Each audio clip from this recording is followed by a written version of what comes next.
Hello friends, good morning. खम्मा गणी, कैसे हैं आप सभी। मैं मासूदा परवीन एक बार फिर से हाजिर हूं आप सभी के बीच में आपके अपने चैनल गणेश स्टडी कंसेप्ट पर। दोस्तों, हम पढ़ रहे थे राजस्थान का इतिहास। इसी श्रृंखला में आज हम पढ़ने जा रहे हैं मेवाड़ का गुहिल वंश, जो कि हम पहले पढ़ना शुरू कर चुके हैं। तो आइए आज आगे कंटिन्यू करते हैं। किसको? मेवाड़ के गुहिल वंश को हम आगे जो है कंटिन्यू करेंगे। हमने भरतभट्ट तक पढ़ लिया था। आज मेवाड़ के गुहिल वंशी शासक किसके बारे में पढ़ने जा रहे हैं?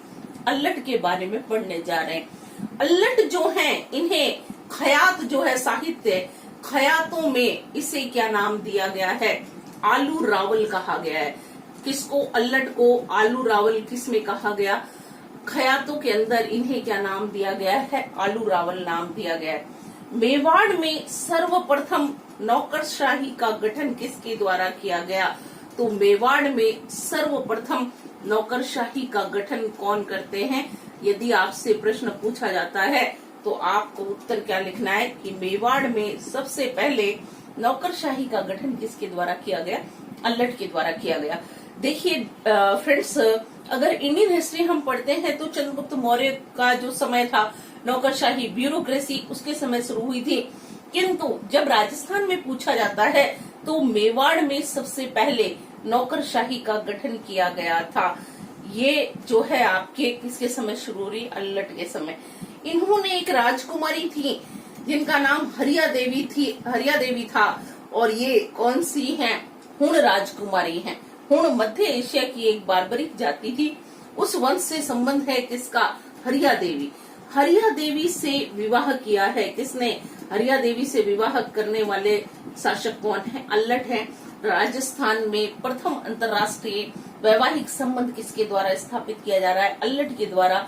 यदि आपसे ये प्रश्न पूछा जाता है कि भारत में प्रथम अंतर्राष्ट्रीय वैवाहिक संबंध स्थापित किया गया, तब हम पढ़ते हैं चंद्रगुप्त मौर्य के लिए मौर्य वंशी शासक, उसने सेल्यूकस निकेटर की डॉटर हेलेना से शादी की थी।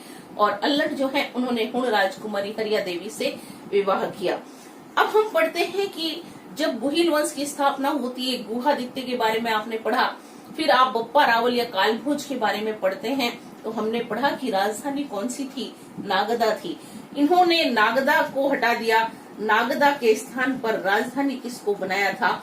आहड़ को राजधानी बनाया। आहड़ को राजधानी बनाने वाले कौन रहेंगे? अल्लट रहते हैं। और फिर हम पढ़ते हैं राजधानी बनाने के साथ ही साथ इन्होंने आहड़ में क्या किया था? एक वराह मंदिर का निर्माण करवाया था। वराह मंदिर यानी विष्णु जी का जो मंदिर है उसका निर्माण किसके द्वारा करवाया गया? अल्लट के द्वारा करवाया गया। ये है अल्लट। एक बार वापस से सुन लीजिए। अल्लट जो है भरतभट्ट द्वितीय की जो राष्ट्रकूट वंशी पत्नी थी, जिनका नाम महालक्ष्मी था, उनके पुत्र हैं अल्लट। अल्लट जो है इनके समय जो है सबसे पहले मेवाड़ में नौकरशाही का गठन होता है। हुण राजकुमारी हरिया देवी के साथ इन्होंने शादी करके राजस्थान में प्रथम अंतर्राष्ट्रीय वैवाहिक संबंध स्थापित किए।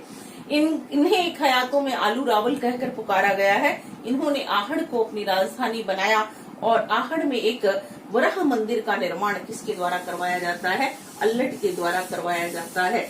अल्लट के पश्चात जब हम पढ़ते हैं तो अगले शासक होते हैं नरवाहन। नरवाहन ने कोई विशेष कार्य नहीं किया।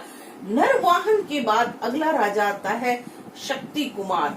शक्ति कुमार जो हैं, ये जो है इम्पोर्टेंट है। इनके समय जो आपके क्या होता है? परमार शासक थे।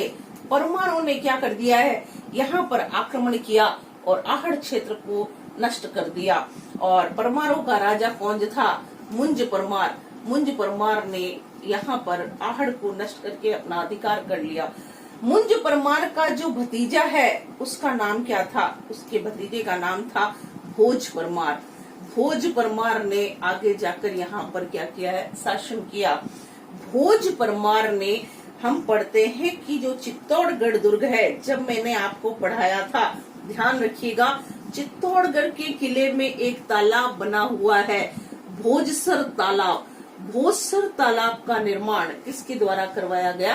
भोज परमार के द्वारा करवाया गया। भोज परमार ने चित्तौड़ दुर्ग के अंदर ही क्या किया है? एक त्रिभुवन मंदिर का निर्माण करवाया। इसी को आप कौन सा मंदिर कहते हैं? समृद्धेश्वर मंदिर भी कहते हैं। कालांतर में इस मंदिर का जो क्या हुआ, पुनर्निर्माण राणा मोकल के द्वारा करवाया गया, इसलिए इस मंदिर को और क्या नाम दिया गया है? मोकल मंदिर। यह सारी की सारी जानकारी हमें अस्थि कुंड के शिलालेखों से मिलती है। शक्ति कुमार के बाद 10 अयोग्य शासकों ने यहाँ पर राज किया और उसके बाद जो अगला शासक आता है उसका नाम था रण सिंह। देखिए अब हम पढ़ने जा रहे हैं किसके बारे में? रण सिंह जी के बारे में। रण सिंह जो है इसे ही एक नाम और दिया गया, वह क्या है? करण सिंह। रण सिंह और करण सिंह दोनों एक ही व्यक्ति हैं। इनके समय गुहिल वंश 2 शाखाओं में बट जाता है। तो देखिए इनके टाइम में एक तो होगी कौन सी शाखा? रावल शाखा, और एक आपकी शाखा जो होती है उसे नाम दिया गया है राणा शाखा, या इसी को आगे जाकर आप क्या नाम देते हैं? सिसोदिया शाखा। रावल शाखा जो हम पढ़ते हैं, रण सिंह जी जो हैं इनके पुत्र थे जिनका नाम क्या है? छेम सिंह। छेम सिंह जी इस शाखा को आगे ले जाते हैं और ये शाखा जो है रावल रतन सिंह जो पद्मिनी के पति थे वहां पर जाकर के समाप्त हो जाती है। राणा शाखा की यदि आप बात करते हैं तो बताया गया कि रण सिंह का एक पुत्र है जिसका नाम था राहब। राहब कौन से गांव चला जाता है? सिसोदा गांव चला जाता है और वहां जागीरदार के रूप में काम करता है। सिसोदा गांव के जागीरदार होने के कारण ये लोग क्या लगाते हैं? अपने नाम के साथ सिसोदिया लगाते हैं और यहाँ इस शाखा के शासक अपने नाम के साथ राणा या महाराणा शब्द का प्रयोग करते हैं। तो रण सिंह जी के 2 बेटे हैं, 2 शाखाएं बन गई। क्षेम सिंह जी रावल शाखा को आगे ले जाएंगे और राणा शाखा जो है कौन बनाते हैं? राहब थे, सिसोदा गांव चले गए, वहां जागीरदार बन गए और इन्हीं की शाखा आगे जाकर क्या कहलाती है? सिसोदिया कहलाती है। रावल शाखा का अंत होता है रावल रतन सिंह पर। ये थे रण सिंह या करण सिंह जी। अब इनके पश्चात जो अगला शासक आप पढ़ते हैं वह कौन है? क्षेम सिंह। क्षेम सिंह जी जो हैं इनके भी कितने पुत्र हैं? इनके भी 2 पुत्र हैं। एक का नाम है सामंत सिंह और एक का नाम क्या बताया जाता है? कुमार सिंह। सामंत सिंह और कुमार सिंह किसके पुत्र हैं? क्षेम सिंह जी के पुत्र हैं।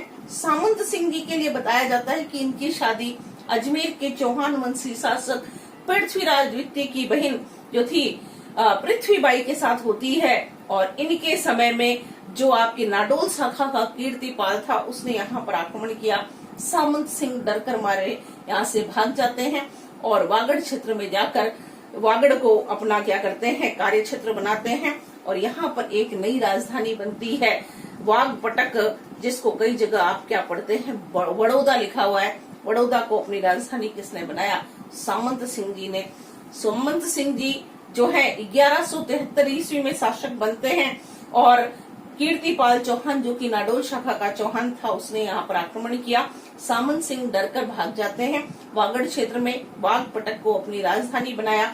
सामंत सिंह का खोया हुआ प्रदेश किसके द्वारा प्राप्त किया गया? कुमार सिंह के द्वारा प्राप्त किया गया है। इसके बाद अगले शासक जो होंगे वो कौन होंगे? जयद्रथ सिंह होंगे, जिनके बारे में हम पढ़ेंगे कल। Thank you very much. फिर मिलते हैं अगली क्लास में, तब तक के लिए take care, see you tomorrow, bye bye, take care.